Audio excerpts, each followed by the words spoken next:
would like to welcome a couple of people on stage first. We're going to do an incredible youth panel discussion with some really cool people. First off, I'd like to welcome out Nathan O'Toole. Nathan is an Irish actor who starred in the hit TV show Vikings and has appearances on shows like Penny Dreadful. He's also the lead actor in the Webwise Be in Control video campaign video that we're going to show in just a minute. Also like to welcome out Lauren Reynolds, who's a Webwise youth panel member and trainer. She's spoken on behalf of her fellow students on internet safety to members of the Children and Youth Affairs Oireachtas Committee earlier this year. Zak Eiman,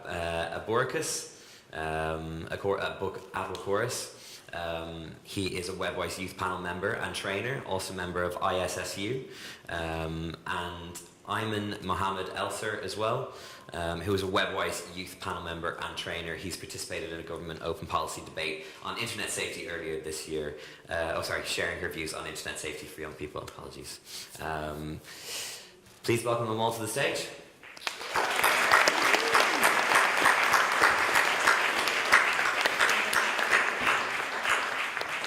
How's it going, guys? Hey. What's up? I met these guys backstage. They're very cool people. They're very nice people. They make me feel inadequate, but they're great. They're very cool. It's just like when I see people doing stuff so young, I'm always like, I want to be young again! Oh my god! I'm aging myself in this thing. I'm like, really. I just did my leaving cert, guys. I just did my leaving cert. But you're absolutely incredible. I only met you briefly backstage, but I cannot wait to get into a proper discussion and talk about all the things that you guys are doing. But first, we're going to play this incredible video. I just want to introduce it properly because it's done so well online. It's received over 1 million views to date and sparked some pretty interesting debate about important issues facing you guys today. There's also a teaching resource created by Webwise called Be in Control, the same name of the video, which focuses on the exact same topic. It was produced in partnership with Garda Síochána, and like I said, the Be in Control teaching resource has been developed to support teachers as they address the topic of online sexual coercion and extortion, and is often referred to as webcam blackmail, which we were speaking about in last year's panel.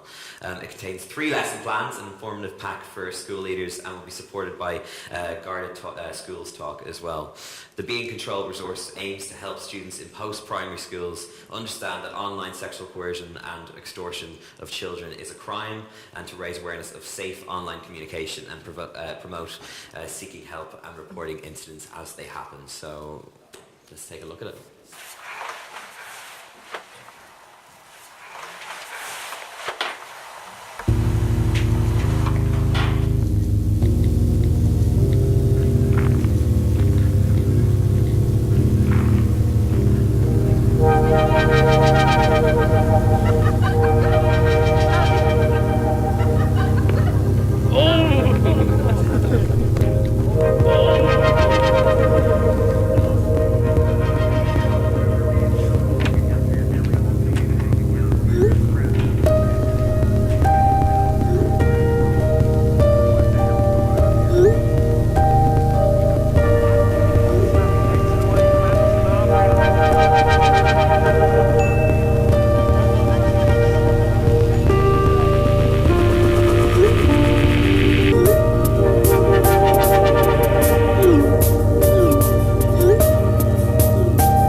Nothing's worth much. Nathan, you were at the centre of that video. So for you, what sort of impact have you seen since it's gone up online and it's been viewed by a number of people? I mean, like so far it's gotten like 1.2 million views, like thousands of shares, thousands of comments, and like you said, it sparked a lot of online debate. I think the impact of it really was it created an awareness, like not even for students but for parents as well. 'Cause, I mean, parents, they didn't have the social media that we would have nowadays. Like they weren't exposed to the dangers of the internet. Mm-hmm. But yeah, like I'm sure you've just seen the comments and everybody talking about it in the sense of just being a little bit smarter, because that's not what we're here to do today. We're not here to like scare people and be like, the internet is scary and bad, don't go online. Because that's not realistic at all. And the internet has created so many opportunities for people like you've seen, people have been on this couch today. Myself, I would not be sitting here if the internet did not exist. I literally don't know what I'd be doing with my life. So it's an amazing thing. We just have to be mindful about how we operate on it and how we show ourselves on it and what we put on it as well.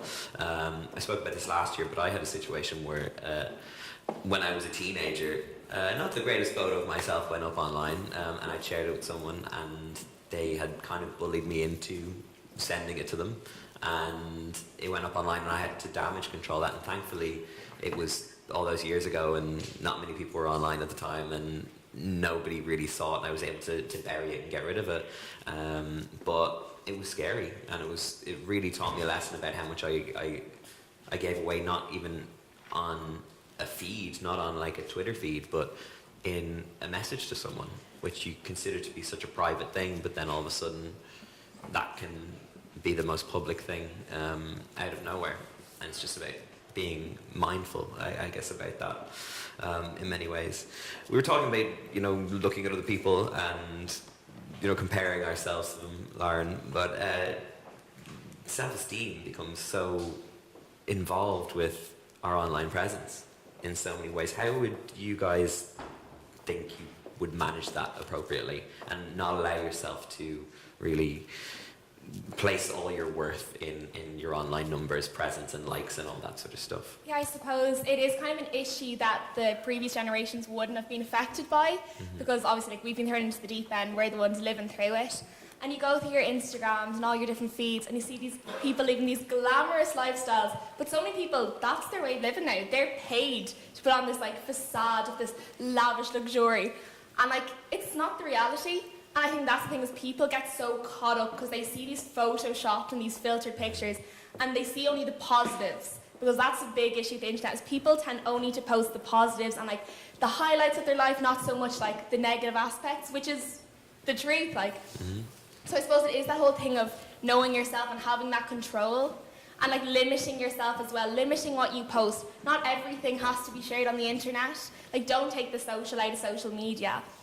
And just knowing that like you aren't defined by likes or followers or comments. Like you're your own person. If people like what you share, great, they appreciate it. If people don't, that's their own problem, that's not yours. Twitter spoke recently about removing the like button. Is that something you would think is a good idea, guys? Or do you think that's something that isn't a good idea? Because I don't think it is a good idea. I like the idea of going like, nah, I like that.